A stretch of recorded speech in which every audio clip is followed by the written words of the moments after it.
안녕하세요. 기아 4차시 타원 두 번째 시간 시작하도록 하겠습니다. 포물선과 내용 흐름은 비슷합니다. 우리가 저번에 포물선을 배울 때도 첫 번째 시간에는 이제 포물선에 대한 기본적인 이론 내용을 배웠었고요. 그 다음에 두 번째에서는 이제 표준형, 기본형 이렇게 부르면서 일반형, 표준형, 기본형 이렇게 부르면서 포물선의 방정식이 어떻게 평행이동 되는지에 대해서 배워봤었거든요. 이번에도 마찬가지입니다. 자, 우리 타원에 대한 기본적인 요소들, 뭐 관계식이라든지 아니면 뭐 이제 초점이라든지 뭐 이런 여러 가지 요소들을 배웠었잖아요. 그쵸?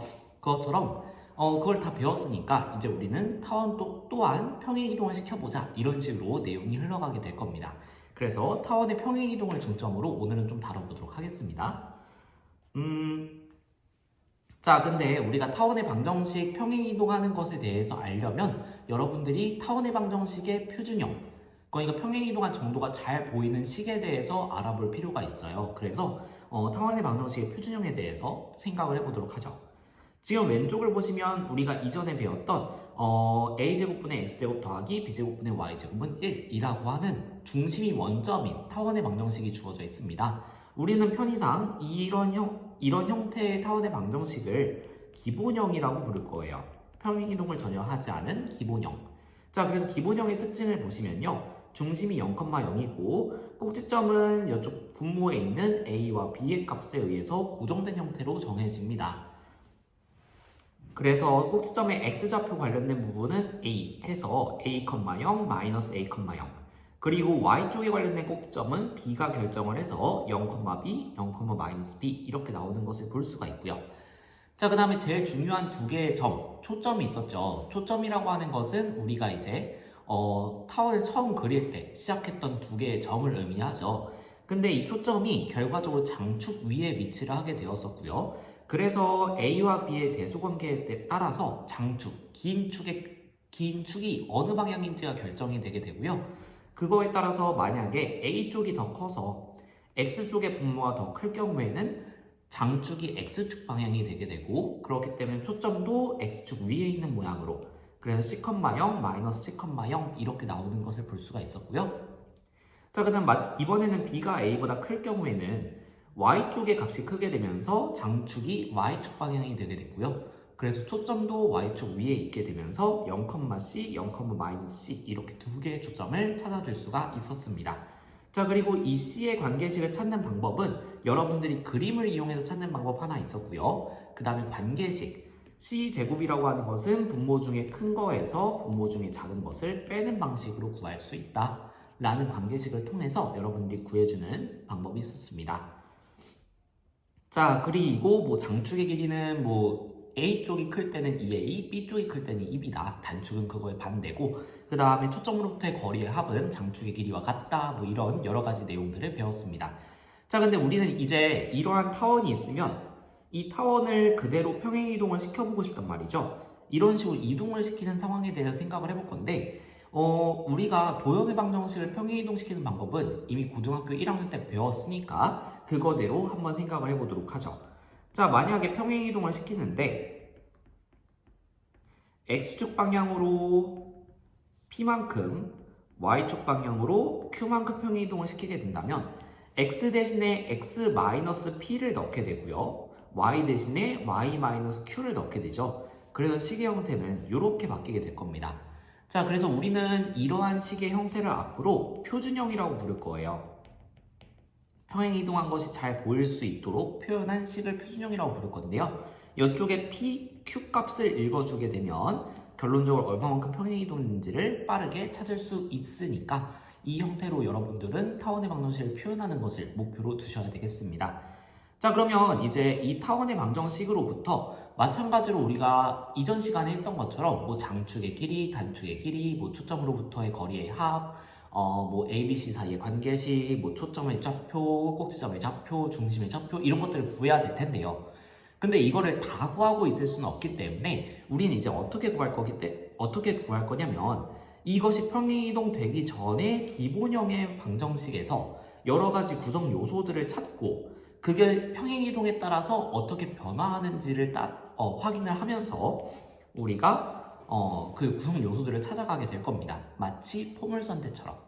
자, 근데 평행이동을 했을 때 그럼 변하는 것과 변하지 않는 것, 요것을 좀 구분지어서 생각을 해봐야 되겠죠. 보시면 길이라고 하는 거, 예를 들어서 장축의 길이가 이렇게 주어져 있는데 얘를 그대로 평행이동하면 그 길이가 변하나요? 그쵸? 변하지 않죠. 이거 이렇게 움직였다고 해서 이 팔의 길이가 갑자기 쭉 늘어나진 않잖아요. 그쵸? 그렇기 때문에 장축의 길이, 단축의 길이 이렇게 길이와 관련된 거는 변하지가 않습니다. 마찬가지로 초점으로부터의 거리의 합은 장축의 길이와 같기 때문에 결론적으로 얘도 똑같은 값으로 유지가 된다라고 보실 수 있겠죠.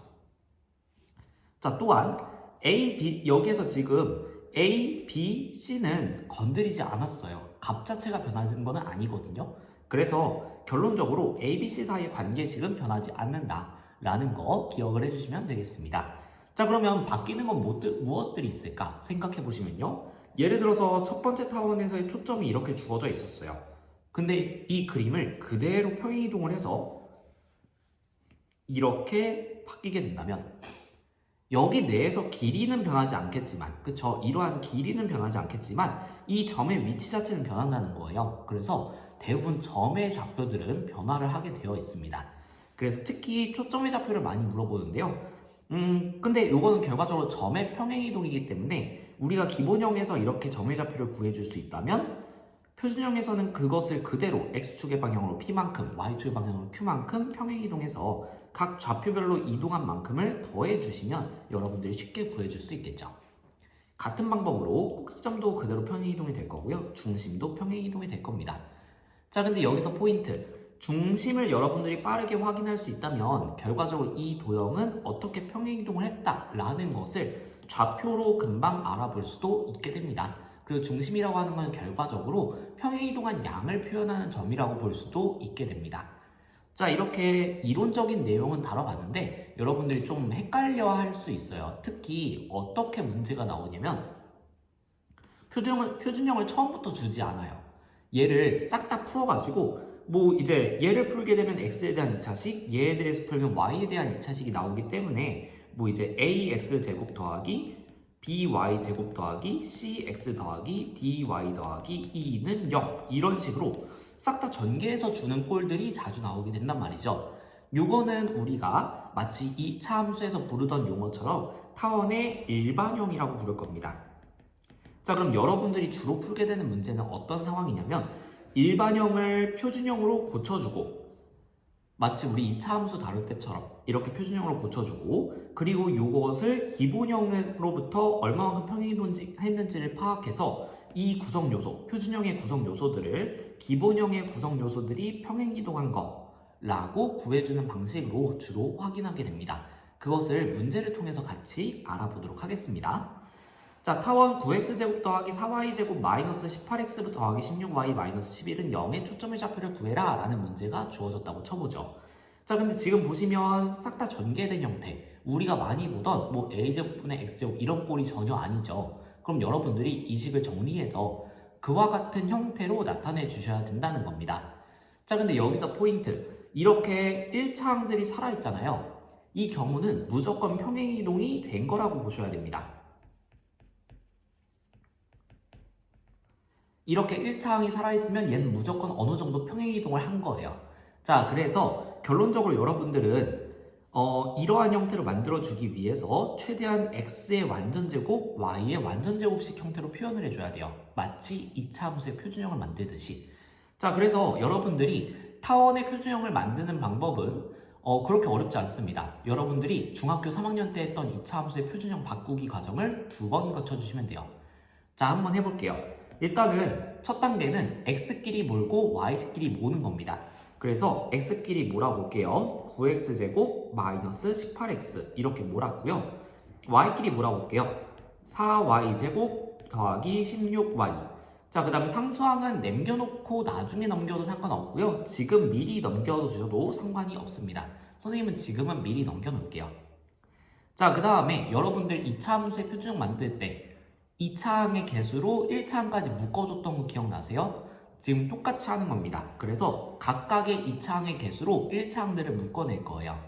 그러면 이쪽 앞쪽에 있는 9x제곱 마이너스 18x는 9로 묶어낼 겁니다. 그래서 9 x제곱 마이너스 2x 이렇게 묶였고요. 그 다음에 y제곱 쪽 4y제곱 더하기 16y는 4로 묶어줄 거예요. 그래서 4y제곱 더하기 4y 이렇게 묶어줬고요. 얘는 11 이렇게 써줄 수 있겠습니다. 선생님 괄호 너무 멀찌감치 적어놓은 거 아니에요? 라고 생각이 드실 수도 있는데 이 다음 작업을 위해서 선생님이 조금 미리 띄워놨어요. 자, 이제 그 다음에는 우리 완전 제곱식의 형태를 만들어줘야 되죠. 2차 함수 때 어떻게 했는지 떠올려 보세요. 어떻게 했더라? 1차 항의 개수의 반의 제곱을 더하고 뺐던 거 기억하시죠? 선생님은 이것을 그냥 편의상 반의 제곱이라고 부르게 되는데 이 반의 제곱 절차를 거쳐가게 됩니다. 그래서 1차 항의 개수의 절반의 제곱을 더하고 빼줄 거예요. 자, 그러면 첫 번째 괄호에서는 마이너스 1의 제곱인 1을 더하고 빼줘서 실제로 계산하면 식의 변화가 전혀 없게끔 식을 변형시켜 주는 겁니다. 같은 원리로 이쪽도 1차항의 개수의 절반의 제곱, 즉 4죠. 이 4를 더하고 빼줘서 상수항을 만들었지만 식 전체에는 변화가 없게끔 만들어줄 겁니다. 자, 그러면 이제 이쪽 앞에 있는 3개의 항들은 완전 제곱식으로 묶일 수 있는 준비가 되었어요. 그래서 이 파란색 부분은 완전 제곱식으로 묶어줄 거고요. 여기 보라색으로 표시하는 이 마이너스 1과 마이너스 4 얘네들은 상수항을 만들어내긴 해야 되는데 식의 변화가 없게끔 계산하면 0이 되는 값들로 만들어준 거죠. 자, 얘는 앞에 개수가 있다 보니 이 개수랑 곱해서 밖으로 꺼내줄 겁니다. 불필요하잖아요, 그쵸? 우리가 완전 제곱식을 만들 때는 불필요하기 때문에 너는 이제 저리 가 하면서 밖으로 빼낼 겁니다.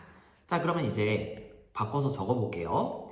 9에 앞에 파란색 부분 바꿔주면 x-1의 제곱 이렇게 나오게 되겠고 이 마이너스 1은 앞에 9랑 만나서 마이너스 9로 나오게 될 겁니다.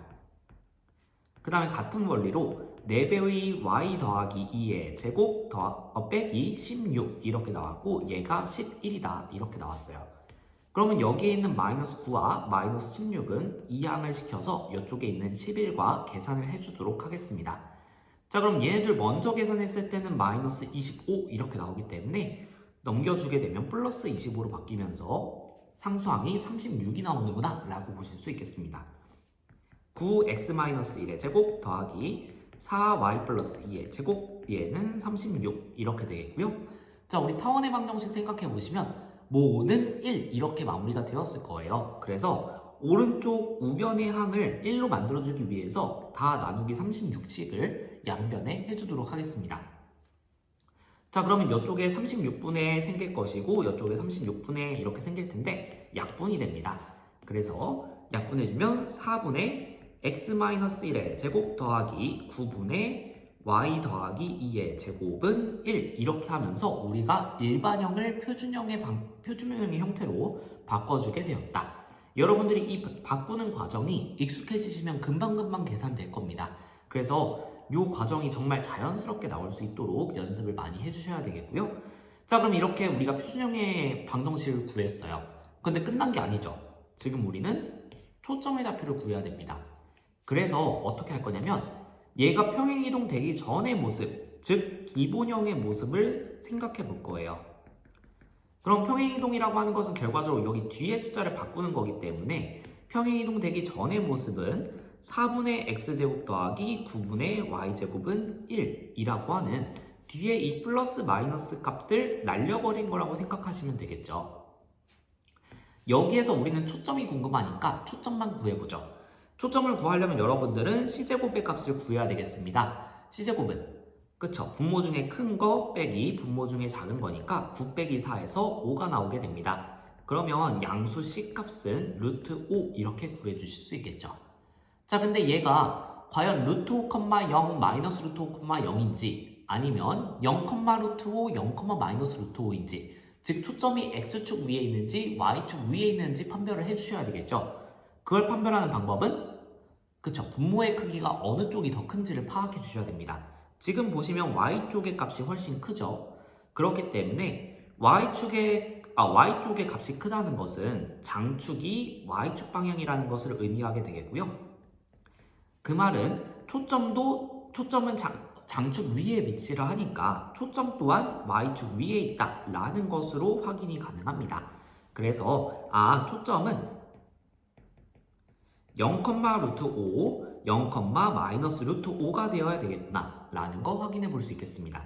자, 그럼 우리는 이 기본형의 초점을 가지고 얘가 기본형이 표준형이 되기 위해서는 얼마만큼 평행이동을 해야 되는가 라는 것을 통해서 초점을 그대로 이동시켜서 새로운 표준형의 초점의 좌표를 구할 수가 있게 되겠죠. 평행이동한 정도를 따져보게 되면요. 지금 x 대신에 x-1이라고 하는 게 들어간 거니까 x축 방향으로는 1만큼 평행이동했다는 것을 확인해 볼 수 있고요. y축 방향으로는 마이너스 2만큼 평행이동했다는 것을 알 수 있습니다. 네, 그래서 마이너스 2만큼 평행이동했다는 것을 알 수 있기 때문에 초점이 이동되는 것을 보게 되면 1, 마이너스 2 플러스 루트 5 그리고 0, 마이너스 루트 5는 1, 마이너스 2 마이너스 루트 5 이런 좌표로 이동을 하게 되는구나.